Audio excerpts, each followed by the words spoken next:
Bismillahirrahmanirrahim. Assalamualaikum warahmatullahi wabarakatuh. Alhamdulillah, wassalatu wassalamu ala rasulillah. Hayyakumullah wa bayyakum wa saddadanillah wa iyyakum ala alkhairi wal huda mahayyina wa as'aluhu bimannihi wa karamihi ay yaj'alani wa iyyakum min ahli al-ilmi wal qur'ani tadabbura wa fikha innahu ala kulli syai'in qadir wa bil ijabati jadir. Ayyuhal ikhwatul kiram, di sini insyaallah subhanahu wa ta'ala kita akan membahas tema tertipu gemerlap dunia. Wallahil adzim, sebelum kita ini tahu tentang firman Allah, bagaimana dunia diciptakan oleh Allah, kita juga sadar dunia ini menipu, tidak ada habisnya. Dunia ini terus membuat kita haus, tidak ada ujungnya. Apalagi kita sudah tahu bagaimana Allah firmankan tentang dunia. Nabi SAW kabarkan tentang dunia, bahwasanya dunia ini memang menipu. Cuman yang ajibnya, Masya Allah, walaupun manusia tahu mereka tertipu dengan dunia, tapi mereka terus berkutat habis dengan dunianya. Allah Subhanahu wa ta'ala mengingatkan Bani Adam. Allah berfirman, wa mal hayatud dunya, tidaklah kehidupan duniawi illa mata'ul ghurur, kecuali perhiasan yang menipu. Semua perhiasan-perhiasan yang menipu. Bahkan Masya Allah, sebagian manusia itu hobi dengan harta-harta yang dimiliki oleh manusia. Dia silau, dia tertipu. Pengen sekali ingin memiliki harta yang dimiliki oleh orang, pengen punya apa yang dipunya oleh orang.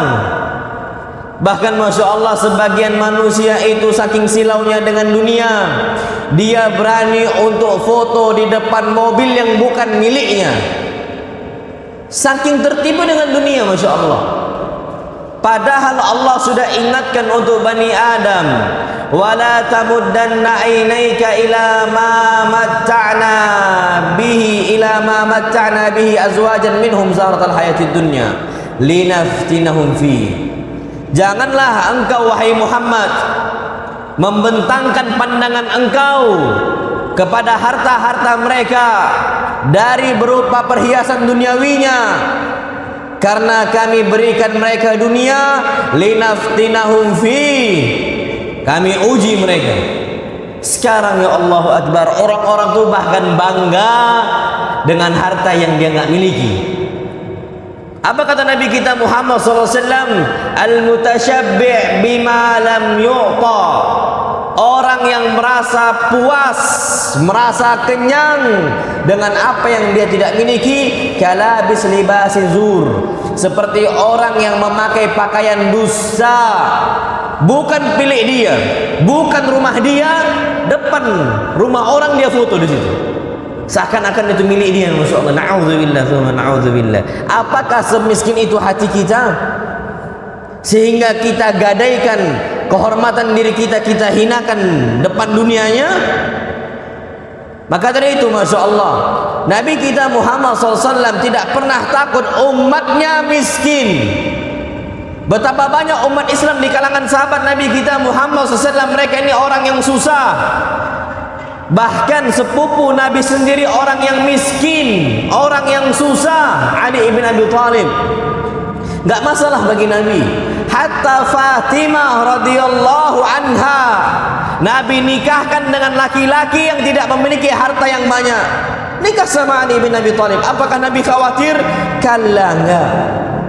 Lihatlah jiwa Nabi kita Muhammad SAW, bukan materi, bukan harta duniawi yang menjadi patokan Nabi kita Muhammad SAW. Beliau berani nikahkan putri beliau dengan laki-laki yang enggak memiliki harta, tapi imannya, iman yang tinggi, ketakwaannya, ketakwaan yang kualitasnya Masya Allah.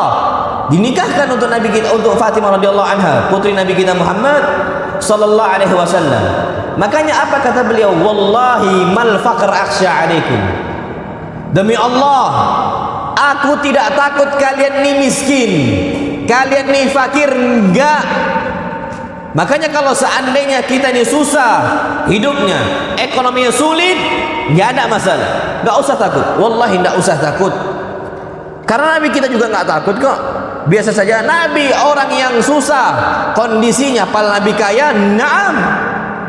Hidup Nabi biasa aja, pal orang kaya, karena suka sedekah. Tapi Nabi SAW enggak pernah takut. Harusnya kita juga sama. Justru sebaliknya, apa kata Nabi kita Muhammad SAW? Walakin akhsha an tubsata alaikumud dunya. Yang aku takutkan dunia dibentangkan untuk kalian semua, dimudahkan, hatta semua akses dunia dibentangkan oleh Allah untuknya. Lihat, Masya Allah, akses untuk dapat fulus di tempat sana dapat, di tempat sini dapat, di sana dapat, dia kumpulkan, Masya Allah. Fatanafasuha, kalian lomba-lomba untuk mencari dunia. Ya Allah. Fatanafasuha kama tanafasuha, sebagaimana orang-orang sebelum kalian berlomba-lomba mengejar dunia. Fa'ahlakatkum kama ahlakatkum. Maka niscaya harta dunia tadi akan membinasakan kalian sebagaimana orang-orang terzaman dahulu dihinakan oleh Allah Subhanahu wa taala dengan hartanya. Qarun enggak ada artinya, enggak ada hartanya sama sekali, enggak ada artinya. Fir'aun juga sama, Masya Allah. Makanya dalam riwayat lain Nabi juga sebutkan walakin akhsha alaikumut takatsur. Yang aku takutkan kalian ini terus nambah harta. Fokus kita gimana tahun depan gajian tuh naik gajinya, kedudukannya harus naik, jabatannya harus naik, rumahnya harus pindah. Itu target-target duniawi kita. Dan ana sering sampaikan, ayyuhal ikhwatul kiram, lihatlah kualitas umat Islam saat ini. Mereka nggak ada target agama, tapi mereka ada target duniawi. Lihat bagaimana kualitas keilmuan umat Islam saat ini. Apakah mereka punya target? Oh, tahun ini ana harus selesai arba'in nawawi. Nggak usah pakai bahasa Arabnya, ana katakan pakai bahasa Indonesianya. 42 hadis satu tahun bisa nggak kita hafal? Padahal 42 hadis itu ringkas-ringkas. Nggak usah pakai bahasa Arab, pakai bahasa apa? Indonesia. Ini akan sulit. Paling setahun jaraknya, banyak sekali. Sebulan aja kalau 40 hari, satu hari itu selesai aslinya. Tapi nggak selesai. Kenapa? Karena mereka nggak jadikan itu target bagi mereka. Tapi kalau dunia, mereka jadikan sebagai target. Gaji harus naik terus seperti itu. Makanya Nabi SAW takutkan walakin akhsha alaikumut takatsur. Yang aku takutkan bagi kalian adalah memperbanyak harta kalian, menambah rekening, isi rekening kalian, Masya Allah. Nabi SAW khawatir betul untuk kita. Kenapa? Bukannya dunia itu nggak boleh kita ambil, tapi banyak orang-orang salah gunakan dalam urusan dunia. Seperti handphone. Ketika diingatkan bahaya handphone, bukan berarti kita larang kita ini pakai handphone, bukan. Tapi faktanya banyak orang-orang yang dia itu tidak bisa menggunakan handphonenya dengan sebaik mungkin. Itu saja. Dunia juga sama. Kenapa diwanti-wanti oleh Nabi SAW? Karena banyak orang-orang zalim dengan dunianya. Dan bahkan orang kalau udah punya dunia, udah punya jabatan tinggi, udah punya memiliki harta yang mewah, kendaraan yang mewah semisal, dia akan hidup dengan suka-suka dia, na'udzubillah. Kalau orang punya mobil tertentu, gagahnya, besarnya, jalan tol, suka-suka dia, seakan-akan itu punya dia seorang. Semua ditontonin dia, Masya Allah. Tuntun, minggir, Masya Allah. Semua disuruh minggir sama dia. Kezaliman, keangkuhan yang ada, itu sudah ada dari zaman dulu. Bahkan kisah ini sudah Allah sebutkan dalam surat Al-Kahfi. Ketika orang ini bukan memiliki kendaraan, kebun, bisa dia itu melampaui batas, bisa dia itu zalim, bisa dia angkuh, apalagi harta-harta yang lain. Apa firman Allah Subhanahu wa taala? Ketika dia memiliki tanah ladang yang subur, tanaman yang banyak, Masya Allah, Di situ mungkin kalau gampangnya di kita ini ada sawitnya, ada karetnya, masya Allah. Kebun berhektar-hektar luas miliknya. Apa kata Allah? Wa dakhala jannatah. Ketika dia masuk ke dalam kebunnya, wa huwa zalimun li nafsihi. Dengan kebunnya dia angkuh, dia sombong. Apa dia ucapkan? Ma'adhunnu an tabida hadhihi abada. Saya yakin kebun ini nggak akan binasa.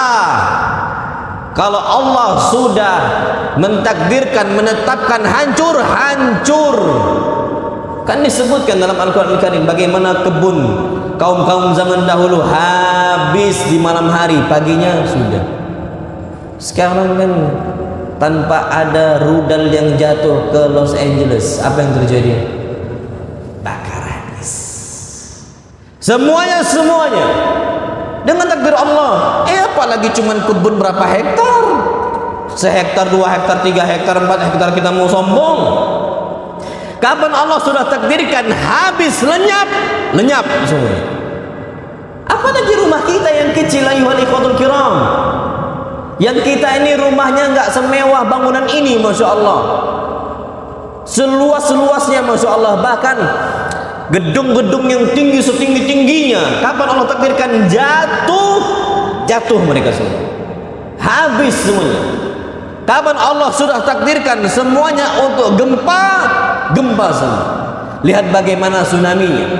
Kita tahu, masya Allah, kawan-kawan kita, saudara-saudara kita rahimahumullah, dulu ketika kena musibah tsunami, Allah subhanahu wa ta'ala hanya mengatakan gempa semuanya. Cuman mengucapkan kun, jadilah engkau, fayakun, terjadi apa yang terjadi. Cuman sekejap saja. Dan kita nggak sadar kondisi itu gampang sekali bagi Allah untuk menarik dunia kita. Kalau seandainya kita ini zalim terhadap diri kita, merasa angkuh dengan harta-harta kita, apa yang kita raih, mudah pula Allah mengambil apa yang kita dapatkan. Mudah bagi Allah. Yang masuk di kita seberapa, Allah bisa keluarkan jauh lebih banyak. Makanya sampai dia mengatakan ma'adhunnu an tabida hadhihi abada. Ini kebun yang luas, kebun yang melimpah ruah, saya rasa dia nggak akan hancur. Wa ma'adhunnu sa'ata qa'imah. Dan aku nggak merasa hari kiamat ini akan dibangkitkan oleh Allah Subhanahu wa taala. Angkuh, sombong ketika dia memiliki apa? Harta yang dia miliki, masya Allah. Padahal harta kebun dia itu nggak seberapanya.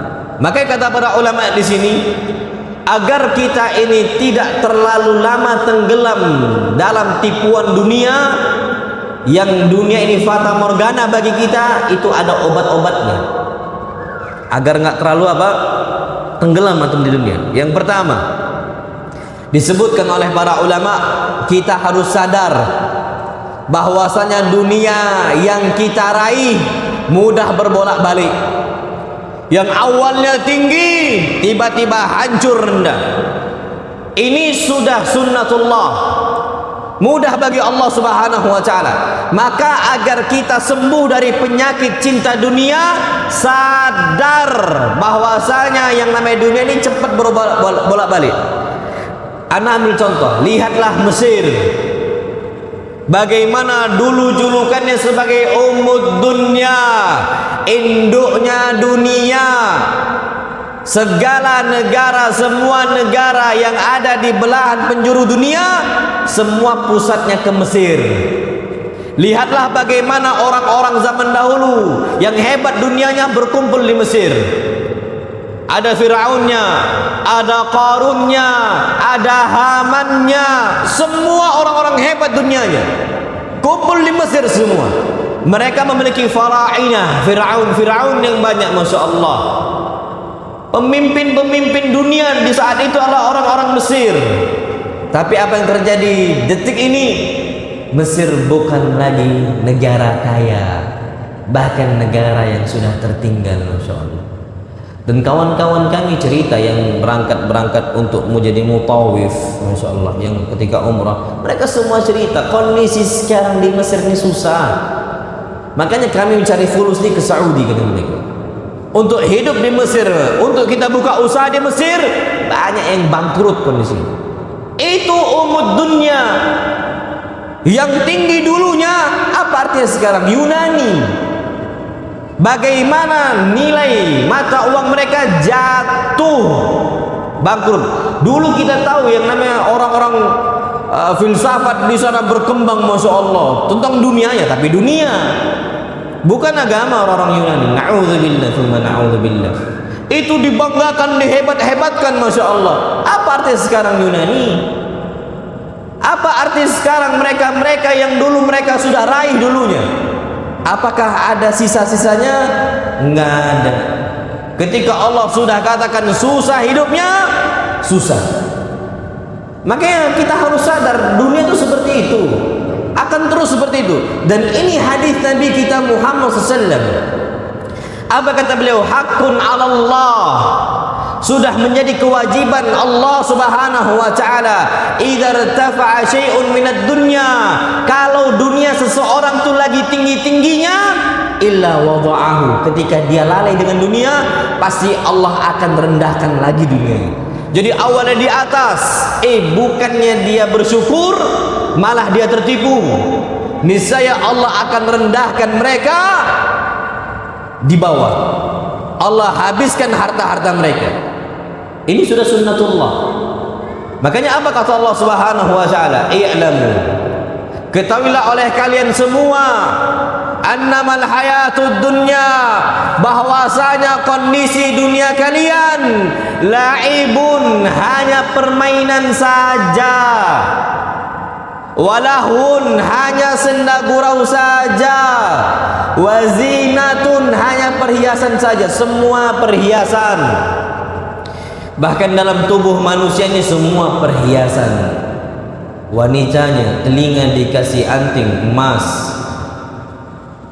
jarinya cincin emas, lengan tangannya gelang emas, lengan kakinya gelang kaki emas, bahkan hidungnya pun ditindik dengan anting-anting apa? Emas. Zina, semuanya perhiasan dunia ini, masya Allah. Kalau kita bertakwa nggak ada masalah. Yang kita takutkan kita ini dengan perhiasan-perhiasan tadi, apa kata Allah?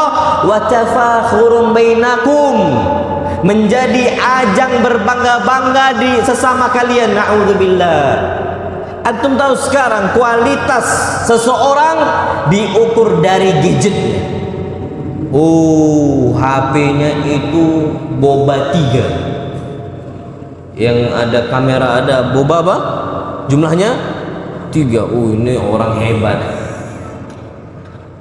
Atau ada gambar apel yang digigit, itu orang hebat, masya Allah. Oh, dia ini hebat ketika memiliki rumah semisal luasnya sekian-sekian, tanahnya berhektar-hektar, itu orang hebat. Allahu Akbar. Tapi di zaman Nabi kita SAW, lihatlah bagaimana orang-orang hebat itu bukan di situ, tapi di kualitas iman. Abu Bakar, beliau adalah orang yang kaya betul, tapi kualitasnya bukan karena kekayaannya belaka, tapi karena kekayaannya yang digunakan di jalan Allah Subhanahu wa taala. Orang kaya bangun masjid, masya Allah, seperti ini. Dia tahu ada lahan kosong, dia beli lahan kosong, dia bangun dengan besarnya masjid. Dia berusaha nampung kaum muslimin, yang mau istirahat, yang mau makan, yang mau sholat ahlan, semua diajak sama dia, yang mau kajian ahlan diajak semua sama dia, masya Allah. Dia bahagia dengan datangnya kaum muslimin, dia terima kondisi kaum muslimin. Ini orang hebat. Sebagaimana dulu para sahabat juga seperti itu, masya Allah. Bukan tafakhur bainakum, bukan ajang berbangga-bangga. Dunia ini apalah dunia? Bukan berarti anak katakan antum nggak boleh memiliki gadget, selama butuh silahkan. Tapi sekarang ala kulli hal, fakta yang ada, kaum muslimin ini bahkan dunia itu ajang berbangga-bangga. Mobil tuh sampai 5, yang dipakai cuma apa? 1. 4-nya koleksi bagi dia cuman untuk berbangga-bangga. Anak punya mobil itu, anak punya mobil ini. Anak pekan lalu, Masya Allah, ini cerita untuk kita semua, Masya Allah. Ada salah seorang ikhwah, beliau ini termasuk orang yang dermawan, orang kaya juga, Masya Allah, di Jakarta. Pekan lalu anak kesan, beliau cerita, Ustaz, antum tahu bagaimana mereka yang nggak memiliki agama, orang-orang kafirnya itu bangun apartemen, nggak tahu tujuannya untuk apa. Alasannya apa, Ustaz? Mereka bangun apartemen karena perusahaan A udah punya apartemen, perusahaan B punya apartemen. Jadi dia bangun apartemen bukan untuk dijual, cuman untuk bangun. Yang penting perusahaan itu ada apa? Apartemen. Ayo Allah, Anda bilang sampai seperti itu, Pak, ya mereka? Iya, Ustaz. Mereka itu selama memiliki properti-properti yang besar, itulah yang mereka kejar. Oh, saya punya harta sekian, berbangga-bangga. Bahkan dia akan merasa bangga ketika dia itu masuk nominasi orang terkaya di Indonesia atau di dunia hatta. Itu dia bangga sekali. Tafakhur bainakum. Tapi apakah berpengaruh bagi kaum muslimin? Kalla, tidak. Ada salah seorang syekh Raji ma'ruf yang punya bank Raji di Saudi. Itu, Pak, turun dia peringkat kekayaannya karena dia sedekahkan hartanya, dia keluarkan harta banyak sekali. Apakah berpengaruh dalam kondisi dia? Enggak. Walaupun peringkatnya turun, harta dia makin kaya. Makanya yang kita cari itu seperti itu. Jadi patokan hidup kita bukan gimana kita memiliki pemasukan, tapi gimana kita memiliki pengeluaran dari dunia kita. Makanya dulu zaman sahabat, setiap hari dapat keuntungan thuluthu, sepertiganya mereka keluarkan. Kalau kita nggak berdagang, anggaplah kita ini bekerja. Sistem pendapatannya itu bukan tiap hari, tapi diukur dari tiap apa? Bulan. Di awal bulan, anak ambil contoh, misalnya Anda nggak tahu UMR di sini berapa. Anak ambil contoh, anggaplah semisal 3 juta saja. Maka thuluthuhu, para sahabat bagaimana mereka nggak tertipu dengan gemerlapnya dunia, sepertiganya langsung mereka keluarkan untuk Allah. Berarti kalau gaji 3 juta, berapa kita keluarkan? 1 juta. Langsung. Ini kalau kita kerjakan, mungkin bagi masyarakat awam, istri nggak setuju, anak-anak nggak setuju. Kenapa? Khawatir dunia mereka. Khawatir dengan apa? Dunia. Mereka terus mikir dunia. Ini dalam benak mereka, kalau dikeluarkan 1 juta dari 3 juta, sisa 2 juta, susahlah hidup kita. Ini bagi orang yang menggunakan kehidupannya dengan hitungan matematika manusia. Tapi para sahabat enggak. Abu Bakar enggak. Mereka jadikan dunia ini patokannya bukan apa yang mereka terima, tapi apa yang mereka beri. Lihatlah bagaimana Abu Bakar di suatu hari ditanya oleh Nabi kita sallam, siapa yang hari ini telah bersedekah? Nunjuk tangan Abu Bakar duluan. Siapa yang sudah mengunjungi orang sakit? Saya, kata Abu Bakar. Siapa yang sudah menghadiri sholat jenazah dan mengantarkan jenazah sampai ke kuburan? Saya, ya Rasulullah. Lagi-lagi Abu Bakar.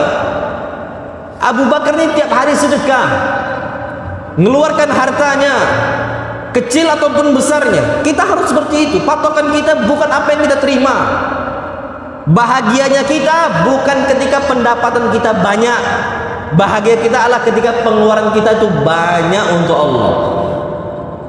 Makanya antum tahu, Masya Allah, saking hobinya Abu Bakar memberi, pernah kondisi Abu Bakar tuh sakit hati sama salah seorang kerabatnya, namanya Mistah. Mistah ini kerabat Abu Bakar. Abu Bakar sakit hati karena alasan kasus hadisatul ifk. Aisyah dituduh berzina dengan Sofwan ibn Mu'attal, dan termasuk orang yang tertipu dengan fitnahan itu, yang menyebarkan berita Aisyah berzina adalah Sofwan ibn Mu'attal. Apa kata Sofwan? Apa kata Abu Bakar ketika turun ayat yang melepaskan diri Aisyah dari perzinaan? Abu Bakar mengatakan, demi Allah saya tidak akan ngasih nafkah untuk Mistah ba'da hada abada, setelah hari ini selama-lamanya. Ini kata Abu Bakar. Turun langsung firman Allah. Karena memang Abu Bakar ini hobi ngasih. Apa kata Allah? Wala ya'tali ulul fadli minkum wasa'ati ayyutu ulil qurba. Janganlah orang-orang yang memiliki harta yang banyak, yang Allah lapangkan rezekinya, untuk menahan harta-harta mereka untuk kerabat-kerabat mereka. Mistah di situ. Akhir ayat apa kata Allah? Ala tuhibbuna an yaghfirallahu lakum. Maukah kalian aku ampunkan dosa-dosa kalian? Apa kata Abu Bakar ketika turun ayat? Demi Allah, bala, aku lebih cinta diampuni oleh Allah. Sejak itu, apa kata Abu Bakar? Demi Allah pula, sejak ayat ini turun, saya tidak akan putus nafkah saya untuk Mistah. Tiap hari hidupnya Mistah ditanggung sama siapa? Abu Bakar. Mereka bukan orang tertipu dengan dunia ya. Hasil didikan Abu Bakar ini ngaruh di putrinya Aisyah. Dan juga Aisyah ini terdidik juga dengan suaminya Nabi kita Muhammad sallallahu alaihi wasallam. Inilah sering Anda sampaikan, lihatlah diri kita bandingkan dengan Aisyah, jauh sekali. Aisyah ini bukan laki-laki, wanita biasanya yang suka untuk nyimpan dunia, ngoleksi dunia, yang suka perhiasan biasanya. Laki-laki atau perempuan? Perempuan kan. Kalau laki-laki ini nyantai aja, hidupnya susah ya biasa aja. Tapi kalau perempuan khawatir. Tapi Aisyah, bayangkan, bandingkan hidup kita dengan Aisyah. Aisyah ini wanita kaya, putri dari laki-laki yang kaya Abu Bakar Siddiq, istri dari laki-laki yang kaya Nabi kita Muhammad sallallahu alaihi wasallam. Tapi hasil didikan Nabi dengan Abu Bakar menghasilkan jiwanya Aisyah. Apa kata Urwah ibn Zubair? Urwah bin Zubair ini keponakannya Aisyah, putri dari Asma bintu Abi Bakar. Urwah mengatakan, wallahi ma kanat Aisyatu tastajiddu thawba. Demi Allah, Aisyah ini hampir-hampir tidak punya baju yang baru. Bajunya baju yang lama yang sudah lusuh. Bagaimana kalau seandainya baju Aisyah itu sobek? Apa kata Urwah? Kanat turakki'uhu wa tunakkisuhu. Aisyah tambal, Aisyah tambal, Aisyah tambal. Kalau seandainya bajunya sudah banyak tambalan, dibalik sama Aisyah, yang dalam keluar, yang luar di dalam, agar tidak terlalu nampak tambalan-tambalan tadi, agar sedikit samar, dibalik sama Aisyah. Itu wanita kaya, ternyata hidupnya tidak bergelimang harta. Gimana kondisi kita ayuhal ikhwatul kiram? Itu ibunda kita, itu ibu kita Aisyah. Dengan harta yang banyak Aisyah keluarkan semuanya. Bahkan sifatnya Aisyah sebagaimana kata Urwah, dan bahkan ini diceritakan oleh sahabat-sahabat Nabi kita SAW yang lain. Muawiyah itu berbakti sama Aisyah. Nabi sudah meninggal, tidak ada yang ngurus hidupnya Aisyah. Maka Muawiyah memberikan 80.000 dirham untuk hidupnya Aisyah. Yang mana zaman dahulu 1 dirham itu sudah bisa cukup membeli kambing untuk mereka makan, puas dengan kambing tersebut. Ternyata yang dikasih oleh Muawiyah untuk Aisyah bukan 1 dirham. Total berapa? 80 dirham. Pagi hari dibawa oleh Muawiyah dikasih. Ternyata fama amsa fama baqiya minhu wala dirham. Ketika sudah sore hari, tidak ada yang tersisa dari 80 dirham, apapun, sampai 1 dirham pun nggak tersisa. Itu sore hari. Jadi semuanya udah disedekahkan, dicari sama Aisyah. Oh, fulan butuh, kasih. Fulan butuh, kasih. Fulan butuh, kasih. Sore hari habis semua. Apa faqalat laha jariyatuha? Apa kata pembantunya Aisyah? Ya Aisyah, lau abqaiti lana dirhaman fanashtari bihi lahma. Kenapa engkau nggak biarkan sisakan 1 dirham untuk kita, sehingga kita bisa beli daging yang banyak untuk kita makan? Kita belum makan ini, wahai Aisyah. Apa kata Aisyah? Lau dzakkartini la fa'altu. Kenapa kau nggak ingatkan? Saya lupa. Kalau engkau ingatkan, saya akan sisakan 1 dirham, kita langsung makan daging. Pak, Masya Allah, ingat sedekah lupa makan.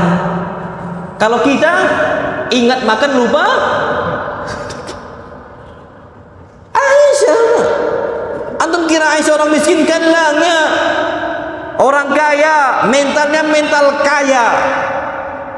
Bukan orang kaya mentalnya Madinah. Bukan orang miskin pula, orang kaya. Itu Aisyah radhiyallahu anha. Makanya kita perlu belajar bahwasanya dunia ini jangan sampai tertipu, mudah berbalik, mudah berbalik. Makanya apa kata Allah Subhanahu wa taala? Lihatlah permisalan dunia. Kamathali ghaizin a'jabal kufara nabatu.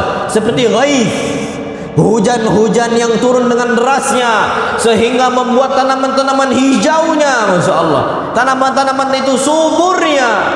Thumma yahij, tiba-tiba kemarau datang, kering kerontang. Fatarahu musfarra, kemudian engkau lihat rumput-rumput tadi jadi kuning, musfarra, coklat semuanya.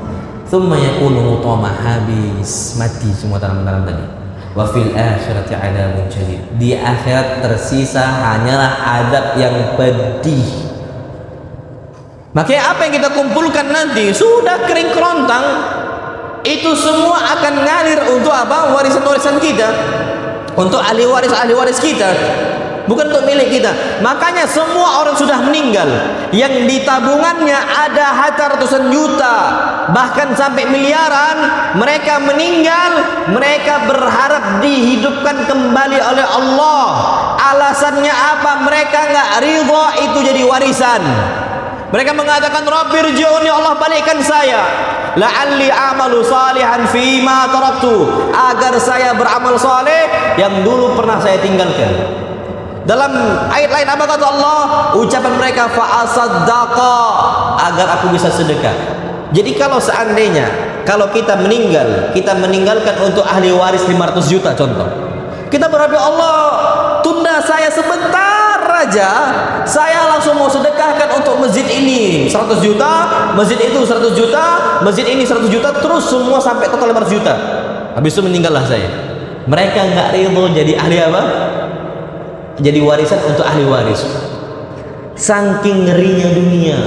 Tetap kita berharap hidup kita itu dengan dunia kita beri untuk Allah. Tapi apa kata Allah? Kalla, nggak akan bisa sudah. Kenapa engkau sadar baru sekarang? Kenapa nggak dari dulu-dulu? Ini yang Allah firmankan, alhaakumut takatsur, telah melalaikan kalian at-takatsur, mengumpulkan harta, hatta zurtumul maqabir, sampai kalian itu nggak akan sadar kecuali kalian sudah masuk liang. Makanya Nabi sadar betul, yang Nabi bangun di dunia masjid, bukan rumah. Istri Nabi itu ada banyak, rumah-rumah istri Nabi itu di samping Masjid Nabawi. Antum lihat istilahnya apa, istilahnya apa, macam kayak mainan itu apa, miniatur, namsoi. Antum lihat miniaturnya, bandingkan dengan masjidnya, dengan rumahnya, ya Allah kecil banget, Masya Allah. Saking kecilnya Nabi kalau sholat malam, Aisyah lagi tidur, nggak bisa sujud Nabi. Terpaksa Nabi cubit sedikit Aisyah angkat apa? Kakinya. Kalau Nabi udah tegak, Nabi Aisyah selonjorkan lagi. Saking kecilnya rumahnya Aisyah. Yang Nabi bangun bukan rumah istri-istri beliau, bukan rumah beliau.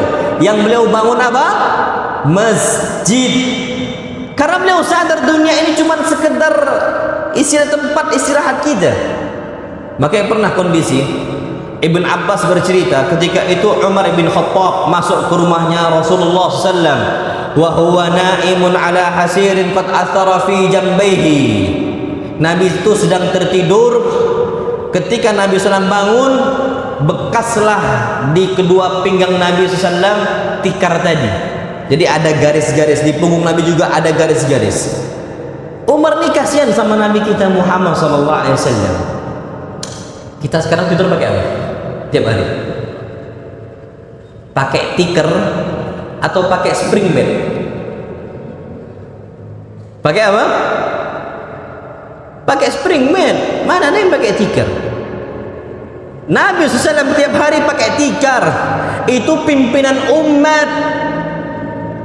Makanya Masya Allah, Umar langsung mengatakan, ya Nabi Allah, wahai Nabi Allah, law ittakhadna laka firasyan wa wita'an awthar min hadha. Maukah kami bangunkan untuk engkau, kami buatkan untuk engkau kasur yang jauh lebih empuk dibandingkan tikar ini ya Rasulullah. Rasul dengar itu langsung marah Nabi SAW. Nabi langsung ucapkan, mali walid dunya, apa urusan saya dengan dunia? Kenapa kalian tawarkan saya dengan dunianya? Ma mathali wa mathalu dunya, permisalan saya dengan dunia illa qarakibin sara fi yaumin saifin istadalla tahta syajaratin thumma raha wa tarakaha. Tidaklah permisalan saya dengan dunia itu seperti seseorang yang sedang istirahat di hari yang terik. Dia istirahat di bawah sebuah pohon, kemudian dia pergi, dia tinggalkan pohon tadi. Pohon itu adalah dunia. Dan Nabi adalah orang yang safar. Anani safar dari Sumsel ke Solo itu, ke tempat orang tua anak, itu naik mobil.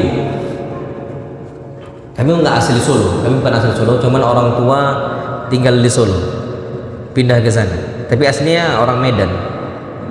Taib, anak safar dari Sumsel naik kendaraan, Masya Allah, sering melewati rest area. Tapi satupun di rest area yang pernah anak singgahin tidak ada satupun yang bangun rumah untuk dijadikan pemukiman. Nggak ada orang bangun rumah untuk tinggal di rest area. Kenapa? Karena mereka tahu itu rest area. Tempat apa? Istirahat, bukan tempat tinggal. Kalau ada orang bangun rumah di rest area, apa tuh bilang? Nggak waras ini, Masya Allah. Ini ngawur ini. Ngapain dia bangun rumah di rest area? Inilah kita saja mengatakan orang yang membangun rumah di rest area nggak waras. Kita ini kan di dunia, di tempat peristirahatan. Nah, kenapa kita bangun dunia nggak bangun masjid? Bukan anak katakan, oh antum haram bangun rumah. Boleh, silahkan, halal bangun rumah. Tapi di saat yang sama bangun juga apa? Masjid. Karena rumah ini ana yakin wallahil azim, rumah yang kita tempati, yang kita bangun sampai em-eman akan fana. Tapi rumah Allah yang kita bangun akan abadi. Jangan sampai tertipu. Makanya apa kata Allah? Wa tu'thirunal hayatad dunya. Kalian dahulukan kehidupan dunia kalian. Bangun rumah di dunia dan kalian tinggalkan rumah di akhirat. Enggak bangun masjid, insyaallah. Apa kata Allah? Wal akhiratu khairun wa abqa. Padahal kehidupan akhirat itu jauh lebih baik dan jauh lebih kekal. Kenapa kita enggak bangun masjidnya? Kondisinya kita bangun masjidnya. Kita berharap dengan masjid Allah dibangunkan istana yang besar untuk kita di mana? Di surga. Ini peringatan bagi kita, jangan sampai lalai. Dan Nabi SAW memang bangun Masjid Quba, beliau bangun Masjid Nabawi, beliau bangun. Kondisinya beliau berusaha untuk bangun itu karena beliau sadar dunia itu hanyalah tempat istirahat sebentar. Antum tahu sebentarnya kita, Pak, dibandingkan alam barzakh hari kiamat. Orang-orang zaman dahulu itu hidup itu umurnya Nabi Nuh berdakwah tuh 950 tahun. 950 apa? Tahun. Itu masa berdakwahnya. Tapi Masya Allah di alam kuburnya jauh lebih lama. Mbah-mbah kita umur 60 tahun. Tapi mereka dikubur udah ribuan apa? Tahun. Dan kita nggak tahu di kuburannya kita diadab atau dikasih apa? Nikmat. Kalau dikasih nikmat alhamdulillah, kalau enggak ya bahaya. Makanya kita harus sadar itu obat pertama, jangan sampai kita lalai dengan dunia. Yakni kita yakin betul dunia ini mudah berbolak apa? Balik. Kadang di atas, kadang di bawah. Itu obat yang pertama. Yang kedua, obat agar kita itu terhindar dari cinta dunia atau tenggelam dalam apa? Tipuan dunia. Kita harus mengetahui bahwa cinta dunia membuat orang sengsara di 3 fase. Fase yang pertama, di dunia susah tidur. Antum kira orang kaya tidurnya nyenyak? Ada seorang penyanyi barat zaman dahulu yang dia operasi tubuh dia, warna kulit dia dapat segala dunia yang dia inginkan. Banyak pengikutnya, banyak orang senang sama dia, banyak orang senang sama dia. Meninggal. Apa sebab? Wallahu a'lam, karena katanya itu kebanyakan obat, over. Karena susah tidur. Orang-orang yang bergelimang harta, bergelimang dengan dunianya, antum jangan tertipu sama mereka. Yang kita lihat ini memang dunia nipu sudah. Yang kita lihat seakan-akan mereka nih, wah, hidup mereka tenang. Mereka tuh minum obat sampai gimana bisa tidur apa? Nyenyak, ada obatnya bagi mereka. Ya Allah akbar. Kita mau hidup seperti mereka? Sampai mereka ini di fase sampai meninggal overdosis obat. Itu terjadi. Orang-orang kaya seperti itu susah tidurnya. Kenapa kita nggak ganti saja? Kita ini lelahnya bukan untuk dunia, tapi untuk apa?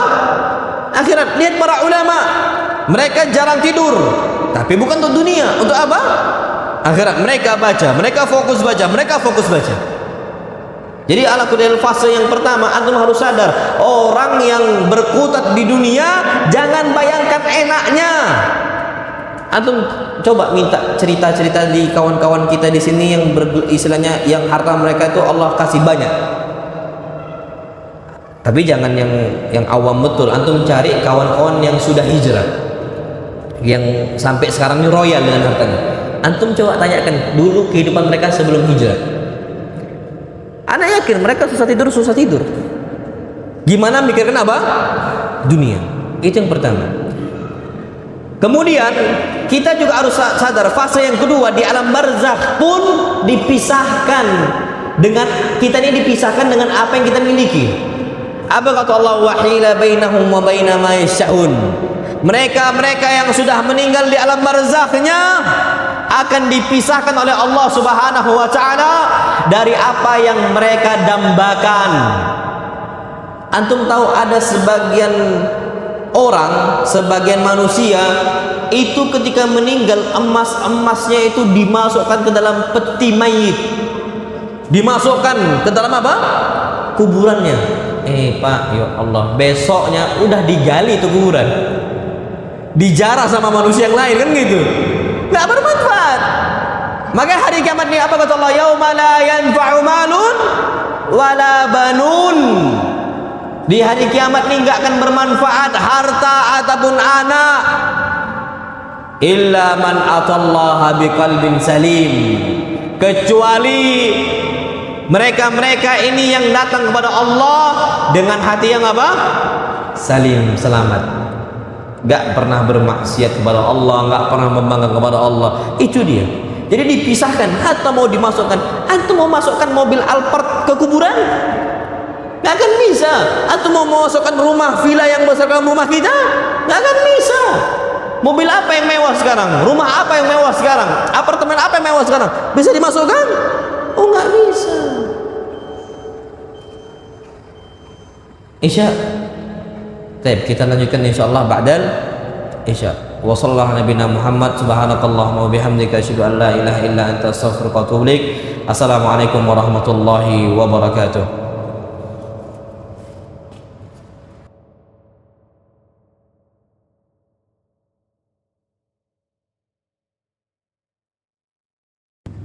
Baik. Bismillahirrahmanirrahim. Assalamualaikum warahmatullahi wabarakatuh. Alhamdulillah wassalatu wassalamu ala rasulillah. Ayyuhal ikhwatul kiram, kita lanjutkan lagi kajian kita. Jadi yang ketiga, fase yang ketiga, kita harus tahu bahwasanya di akhirat itu kita dihisab setiap apa yang kita miliki. Ini obat penting dan dihisabnya sendirian. Jadi ketika kita dapat nih harta sebanyak mungkin, kita nikmati bareng-bareng, tapi dihisab apa? Sendirian. Makanya hati-hati, Masya Allah. Allah berfirman, walaqad ji'tumuna furada, kami telah jadikan kalian datang untuk kami furada, secara sendiri-sendiri. Kama khalaqnakum awwala marrah, sebagaimana kami ciptakan kalian pertama kali. Jadi kalau kita sadar bahwasanya kita ini mengejar dunia bareng-bareng gitu loh ya, tapi kita mati dihisab sendirian, ini kita akan tahu, Masya Allah. Sehingga ini obat penting bagi kita agar kita tidak tertipu dengan apa? Dunia. Kemudian obat yang berikutnya adalah zuhud. Zuhud ini penting. Ana katakan zuhud ini bukan miskin. Ana tidak anjurkan setiap kaum muslimin untuk jadi miskin. Lah, jadilah orang kaya. Makanya ana sering sampaikan kepada ikhwah-ikhwah, kalau seandainya kita ditanya kaya bersyukur atau miskin bersabar, jawabannya apa yang benar? Kaya bersyukur, bukan miskin bersabar. Tapi kaya yang zuhud. Apa sih maksud kaya zuhud? Syekh Ibn Baz rahimahullah beliau mengatakan zuhud itu adalah adamut ta'alluqi bid dunya, tidak terikat dengan dunia, terbebas dengan dunia, tidak kena belenggu dengan dunianya. Dia mau berinfak ke masjid, dia berinfak dengan mudahnya. Dia mau ngasih fakir miskin, dia kasih fakir miskin dengan mudahnya. Nggak ada dia mikir berkali-kali. Tapi kalau masih mikir, ada masih terikat dengan dunia. Ketika dia diminta sama orang, Masya Allah, orang fakirnya, orang miskinnya, mudah bagi dia untuk ngasih, dia nggak mikir lagi. Kenapa? Dia sadar wa fi amwalihim haqqum ma'lum lis-sa'il wal mahrum. Di harta manusia terdapat hak yang sudah Allah tetapkan. Untuk siapa? Lis-sa'il, untuk yang meminta, wal mahrum, untuk yang tidak meminta. Dia akan mudah untuk ngasih, nggak memikir. Dia semisal zuhud, dia mudah ngajak makan-makan orang kaum muslimin, gampang bagi dia. Ini zuhud, nggak mikir-mikir, Masya Allah. Dan Syekh bin Baz rahimahullah itu orang yang paling mudah untuk ngajak orang makan. Dan ini ceritanya udah ma'ruf di mana-mana sudah. Beliau itu di kantor beliau di siang hari, untuk orang-orang minta fatwa kepada beliau, beliau itu sediakan makan tiap siang, semua makan harus, Masya Allah. Yang nanggung siapa? Beliau. Ini nggak terikat dengan dunia, mudah ngasih. Bahkan orang-orang Afrika ketika mereka itu meminta sumur untuk dibangun, nelpon Syekh bin Baz.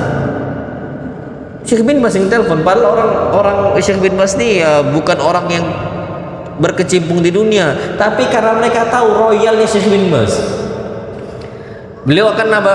Beliau usahakan taib. Semua beliau kasih, semua beliau kasih. Makanya nggak jarang, Masya Allah, masjid-masjid itu dibangun oleh harta Syekh bin Baz.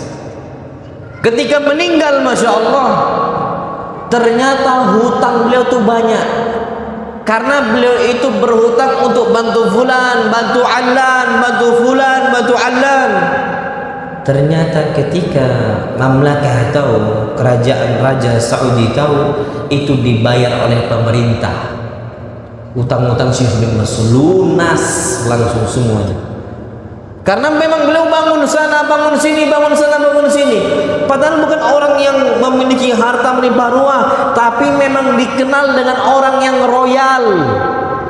Kesedihan beliau adalah kesedihan orang lain, kesedihan orang lain adalah kesedihan beliau.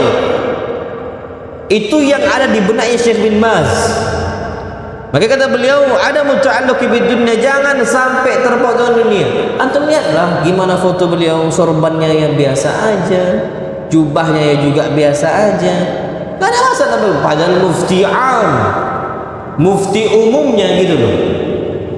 Wa adamu itsariha al-akhirah, dan kita tidak mendahulukan dunia dibandingkan akhirat. Itu zuhud. Bangun rumah boleh, bukan berarti orang bangun rumah oh ini enggak zuhud, enggak, boleh. Tapi juga bangun apa? Masjid. Nah gitu dia. Jadi tetap dia itu enggak mendahulukan dunia dibandingkan akhiratnya. Ini zuhud, ini penting. Orang ini salah paham. Oh zuhud ini enggak usah cari nafkah, cukup tinggal di masjid, rezeki akan datang. Ini enggak boleh. Kita butuh apa? Ikhtiar. Apa ikhtiar? Usaha. Tetap berangkat ke kantor, tetap, tapi dengan kondisi kita 7 jam di kantor, 7 jam juga untuk Allah. Itu namanya zuhud. Bukan berarti kita ini harus miskin, enggak. Jadi zuhud itu memang harus bekerja, kata beliau. Wa yastaghni 'anil nas, dan tidak merasa butuh kepada harta manusia. Minta-minta ke manusia, minta-minta, ini hina, aib. Tetap harus bekerja, tetap harus bekerja. Ini namanya zuhud. Makanya Masya Allah, wasiat Nabi kita Muhammad SAW, izhad fid dunya yuhibbukallah. Engkau zuhudlah di dunia, Allah akan cinta kalian. Masya Allah, zuhud kita, enggak silau dengan dunia. Wazhad fi ma indan nas yuhibbukan nas, dan engkau zuhudlah dari harta-harta yang dimiliki oleh manusia, maka manusia akan cinta engkau. Kita ini paling risih sama orang-orang yang silau dengan dunia orang gitu. Fulan punya harta sekian, kita kayaknya wah banget gitu kan. Kita tuh risih sama orang kayak gitu. Bahkan orang kayanya pun risih sama orang-orang seperti itu. Biasa aja. Itu zuhud di dunia, zuhud dengan apa yang dimiliki oleh manusia. Kita nggak silau dengan harta mereka. Merasa cukup kok. Merasa kita memiliki Allah Ar-Razzaq, Maha Pemberi apa? Rezeki. Jadi patokannya kalau kita zuhud itu bukan nominal harta yang sering Anda sampaikan, tapi kecukupan. Merasa apa? Cukup. Tapi Masya Allah, pernah malaikat mengatakan untuk manusia, apa kata malaikat?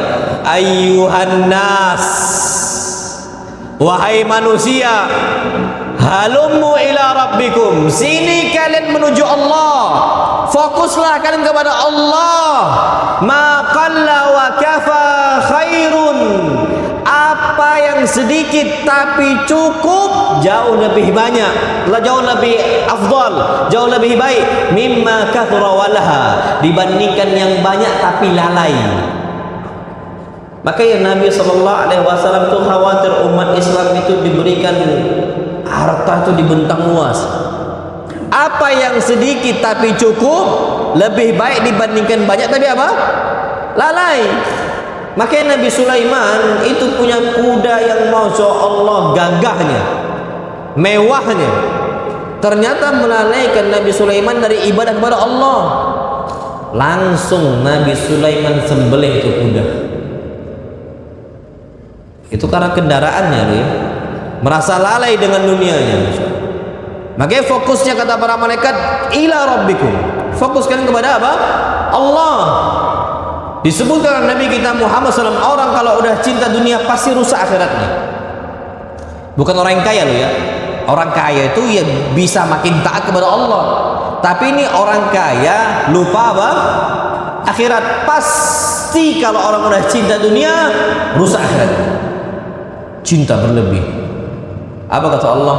Wa tuhibbunal hayat wa tuhibbunal mala hubban jamma. Kalian itu cinta harta dengan cinta yang berlebih, ya Allah. Makanya apa kata Nabi sallallahu man ahabba dunya, siapa yang bergelimang dengan cinta dunia, adarra bi akhirati, dia akan membahayakan akhiratnya.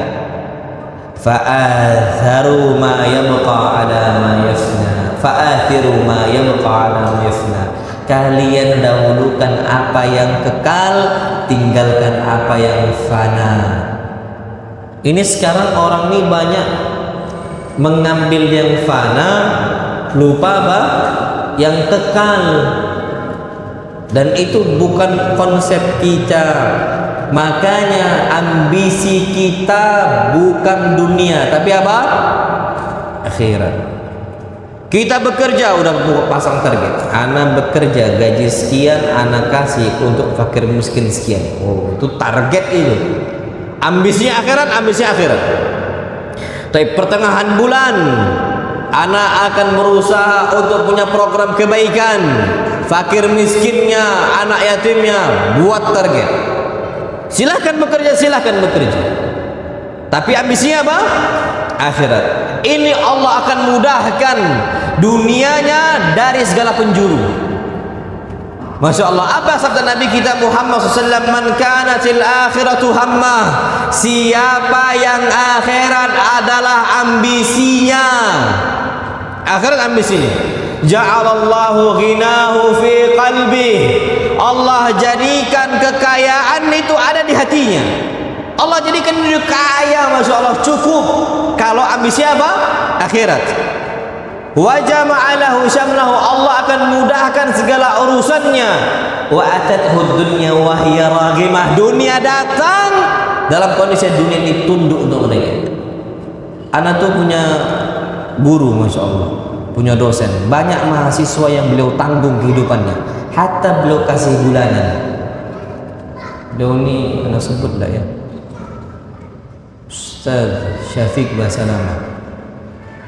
Itu tiap mahasiswa itu banyak yang beliau tanggung SPP, hatta mukafaahnya, hatta makannya, Masya Allah. Bahkan anak punya kawan yang sudah berkeluarga ditanggung sama beliau kuliahnya. Bahkan sekarang kalau beliau kajian itu nggak boleh ada panitia yang belikan tiket untuk beliau. Beliau beli sendiri dari usaha beliau, usaha umrah beliau. Ini Pak, ambisinya apa? Akhirat ini.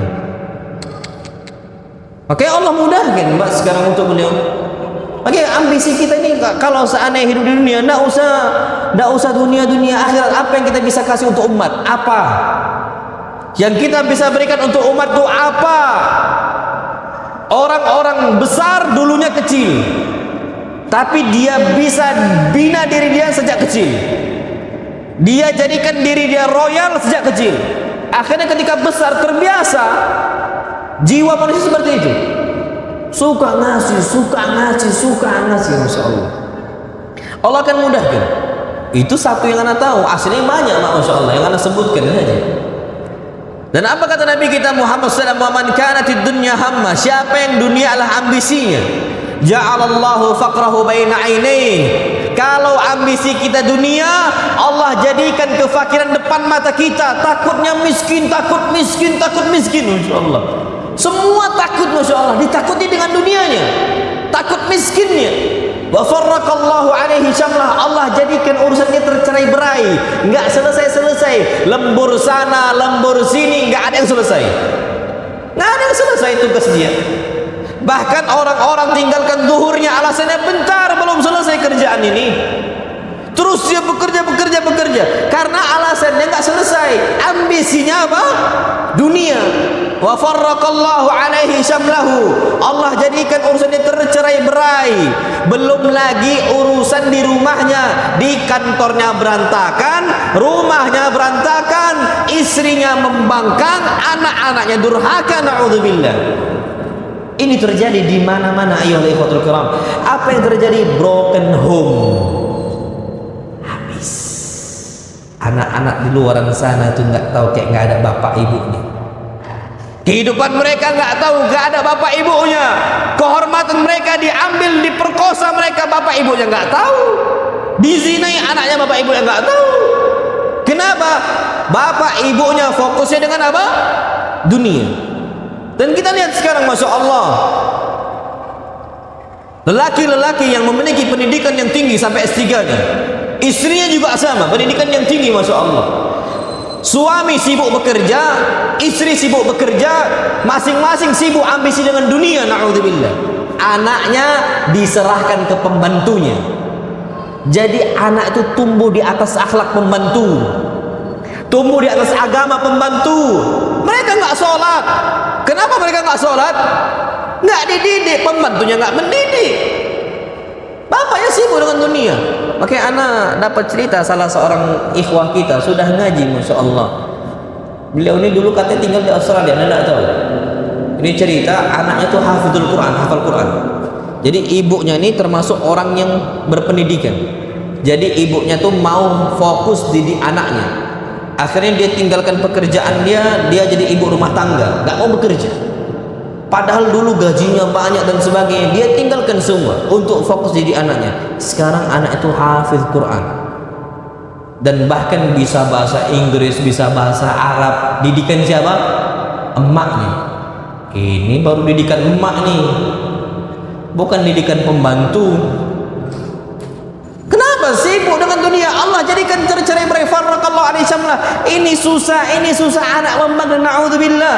Kenapa pendidikan kita? Walam ya'tihi minad dunya illa ma qaddara lahu. Dunia enggak datang untuknya kecuali apa yang sudah Allah tetapkan. Dia gaji bulanan sudah. Semua seperti itu. Illa ma qaddara lahu. Cuman apa yang Allah tetapkan itu datang untuk dia. Makanya kalau sudah tahu kondisi itu, kenapa kita terus ngejar? Makanya sampai didoakan oleh Nabi SAW dengan kebinasan. Ya Allah, Nabi kapan berdoa mustajab. Doa Nabi dikabulkan. Apa doa Nabi kita Muhammad SAW? Ta'isa abdud dinar, celakalah budak-budak dinar. Ta'isa abdud dirham, celakalah budak-budak dirham. Sekarang ada aja orang-orang tuh budak dinar, budak rupiah, budak dolar. Bahkan hamba merek pun ada. Sampai mereka itu merasa bangga kalau ada logo merek itu, padahal KW. Bahkan HP pun bisa di-KW-in untuk berharap mendapatkan logo apel gigitnya. Ini budak merek ini. Nabi sudah katakan ta'iza abdul qatifa wal khamisa, celakalah budak-budak pakaian. Yang penting pakaian ini harus ada merek A, logo B dan sebagainya. Ada orang-orang kayak itu, ada. In utiya radiya wa illam yu'ta lam yarda. Kalau dia dikasih dunia, dia bahagia. Tapi kalau dia nggak dapat dunia, dia marah berkali-kali. Bahkan dampaknya ketika dia nggak dapat rezeki, istrinya pula dimarahin. Imbasnya ke anaknya pula lagi, insya Allah. Padahal istri anak-anak nggak tahu apa-apa. Tapi kalau orang yang sudah hamba dunia, dia akan marah dengan apa? Kondisi nggak dapat rezeki, pulang-pulang kesal. Sebaliknya juga ada. Suami udah berusaha ngojek, nggak dapat apa-apa atau dapat pun sedikit, pulang ke rumah, istri yang ngabarkan, bang dapat berapa sekian. Kenapa cuma sekian? Ini ada, ini budak dunia. Bukan yang mengatakan alhamdulillah bang nggak apa-apa. Walhamdulillah, ini rezeki dari Allah. Mudah-mudahan besok bisa Allah tambahkan lagi. Oh, ini baru bukan budak dunia. Tapi ada orang-orang di luar sana, suaminya udah capek bekerja, berkutat dengan dunia, pulang istrinya marah. Ini hadis Nabi kita SAW, budak dunia tadi. In utiya radiya, kapan dia dapat dia bahagia, wa illam yu'ta lam yarda. Tapi kapan enggak dapat dia marah. Kata Nabi kita SAW. Makanya sifat manusia apa kata Allah? Innal insana khuliqa halu'a. Manusia itu diciptakan dalam kondisi halu, suka ngeluh. Idza massahul khairu manu'a, kalau dapat rezeki yang banyak medit dia, pelit. Wa idza massahu syarru jazu'a, tapi ketika Allah ambil hartanya sedikit, marah sama Allah. Ini budak dunia. Kenapa kita sampai ke batas itu ayyuhal ikhwatul kiram? Karena dari dulu kita nggak pernah luruskan hati kita, nggak pernah kita benarkan hati kita. Ini disabdakan oleh Nabi kita Muhammad sallallahu alaihi wasallam. Makanya lihatlah kondisi Nabi, pakaian Nabi, contoh mereka. Sahabat sama. Antum kira sahabat kondisi aman-aman aja? Abu Hurairah pernah bercerita, masya Allah. Beliau mengatakan laqad ra'aituni, aku pernah mengalami kondisi berat. Wa inni la akhiru fi ma baina minbari Rasulillah sallallahu alaihi wasallam wa hujrati Aisyah. Pernah saya ini tersungkur hampir pingsan antara mimbar Rasul sampai rumahnya Aisyah. Pingsan. maghsyiyan alaihi, saya udah nggak tahu lagi bisa apa, Masya Allah, kejang-kejang. Fayadha'u rijlahu ala unuki, ada seseorang datang, dia injak kakinya di kepala saya, diruqyah sama dia. Dikira apa? Yara anni massaniyal jin, dia kira saya kesurupan jin, mau diruqyah. Padahal apa kata Abu Hurairah? Innahu minal ju', saya nggak kesurupan, nggak usah dibacakan ayat Quran, saya ini lapar, butuh apa? Makan. Oh, dikira kesurupan, padahal lapar. Kita pernah nggak kejang-kejang karena lapar? Nggak kan? Abu Hurairah pernah. Abu Hurairah pernah. Kita ini fokus sama gimana perut kita bisa besar, perut kita bisa buncit. Naudzubillah. Mereka Abu Bakar meninggal dalam kondisi nahif, kurus. Abu Bakar itu nahif, kurus Abu Bakar. Padahal orang kaya. Karena mereka tuh jarang makan, sibuk mereka tuh bukan makan, bukan dunia, tapi ngasih makan untuk orang. Bukan mereka makan, tapi mereka ngasih makan untuk orang. Itu fokus mereka. Jadi mereka ini nahif. Kalau kita sekarang, kenapa banyak dari kita yang buncit? Hatta anak ini buncit nih Pak, Masya Allah, karena sibuk makan. Bahkan apa kata Nabi kita SAW, inna min asyratis sa'ah, ini termasuk anak nih, termasuk tanda hari kiamat, an yadhhar fihi musliman, makin banyak orang yang buncit. Makanya jangan percepat hari kiamat dengan buncitnya kita, Pak. Banyaknya orang-orang apa? Buncit. Hatta anak-anak ini buncit nih Pak, Masya Allah. Anak pekan lalu pernah, ya Allah Akbar, pekan lalu anak ketika safar dakwah di Jakarta, satu malam anak tuh dikasih makan tuh seafood, Masya Allah. Anak bilang, sudah Mas, cukup. Tambah lagi. Udah Mas yang dipesan. Tamu enggak Ustaz, antum tamu ditambah lagi. Enggak cukup anak lambung ini. Udah 3 kali ditambah kayak gitu Pak. Ustaz, kita tutup dengan durian Ustaz. Allah. Antum tahu durian itu Andri itu saksi, Masya Allah. Durian tuh pertama durian montong, kedua durian apa nggak tahu anak. Anak sampai, ya Allah, sampailah hotel. Anak ngomong ke Andri, anak ini nggak bisa nafas.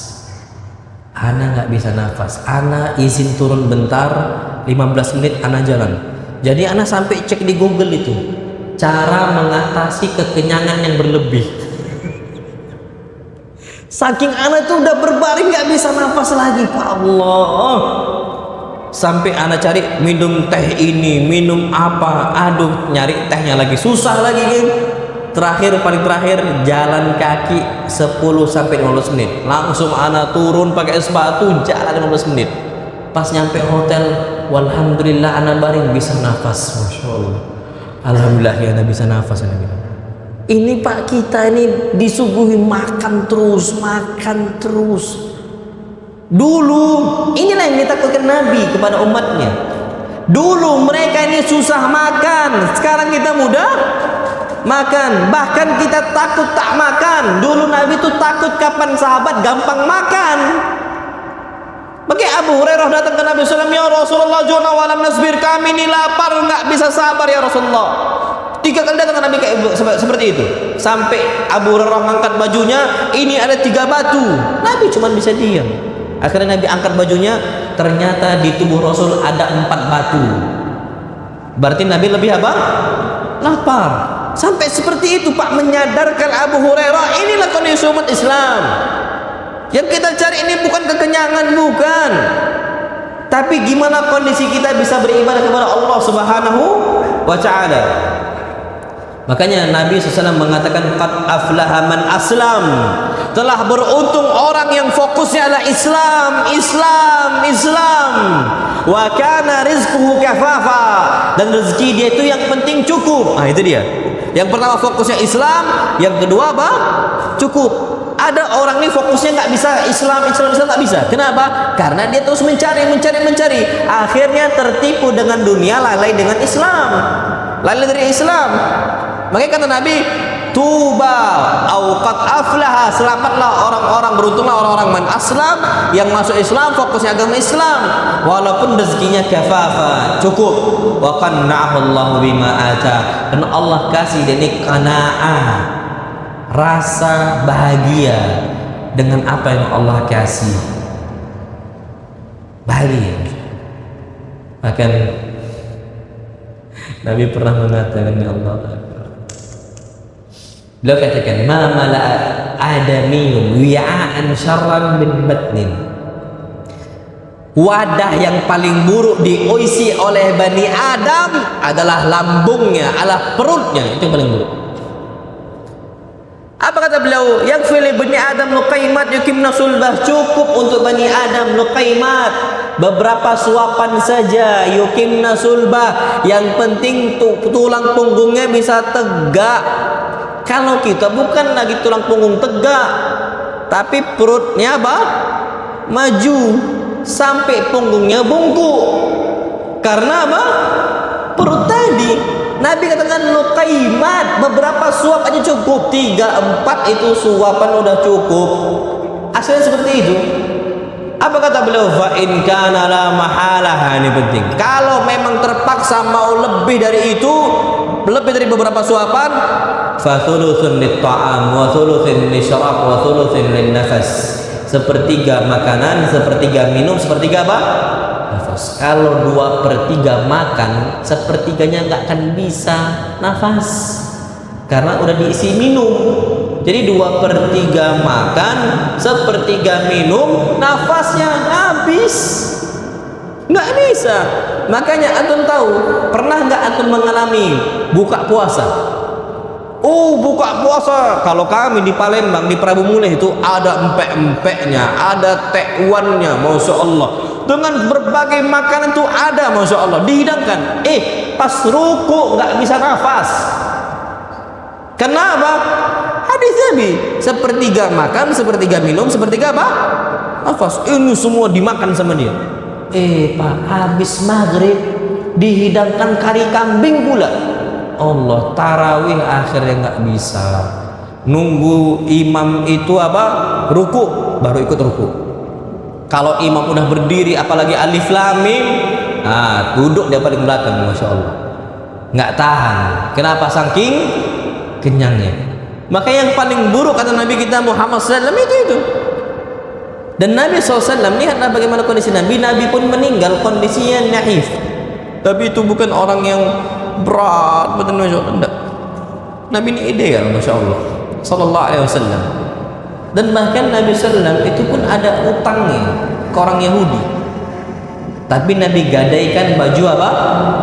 Besi, sampai Nabi nggak bisa bayar utang. Nabi bayar pakai baju apa? Besi yang digadaikan, masya Allah.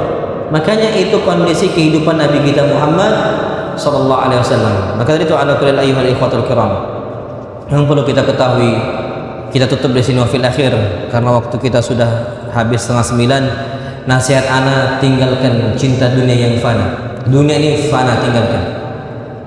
Sebagaimana burung-burung meninggalkan ranting-ranting yang sudah mulai lapuk, burung ini nggak akan ada membangun sangkarnya, membuat sangkarnya di atas tangkai yang rapuh, yang udah mulai mau rusak kopong, nggak akan. Kenapa? Ketika kena badai, dia akan hancur sangkarnya. Itu burung yang tidak berakal. Kita ini juga sama. Maka ambisi terhadap dunia itu membebani jiwa kita, capek pikiran kita, letih jiwa kita. Itu kalau kita fokus dengan dunia. Seperti kita ini jalan di padang pasir yang ujungnya fata morgana. Capek, Pak, beban, nggak ada ujungnya, masya Allah. Yang kita lihat, di sana air, padahal apa? Pasir. Sama yang kita kejar di dunia, ujung-ujungnya nggak ada apa-apa, masya Allah.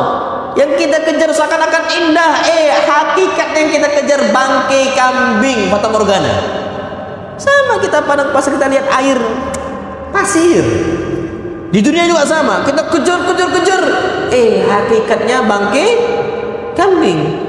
maka kebahagiaan bukan apa yang Allah tawarkan berupa dunia, bukan. Semua Allah tawarkan dunianya. Orang kafirnya Allah tawarkan, orang muslimnya Allah tawarkan. Tapi kebahagiaan adalah keistiqomahan kita di dunia ini di atas sunnah Nabi kita Muhammad sallallahu alaihi wasallam. Itu bahagia yang hakiki, bahagia yang paling tinggi bagi kita.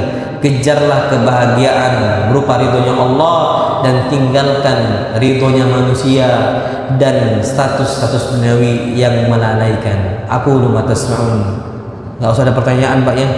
Udah 8:30 kita, insyaallah. Kita cukupkan sampai sini, kurang lebihnya mohon maaf. Naktafi bihadzal qadar, subhanakallahumma bihamdika asyhadu an la ilaha illa anta astaghfiruka wa atubu ilaik. Yang benar datangnya dari Allah dan yang salah datangnya dari anak pribadi dan syaitan, dan anak berlindung dari kesalahan tersebut. Wassallallahu Nabi Muhammad. Assalamualaikum warahmatullahi wabarakatuh.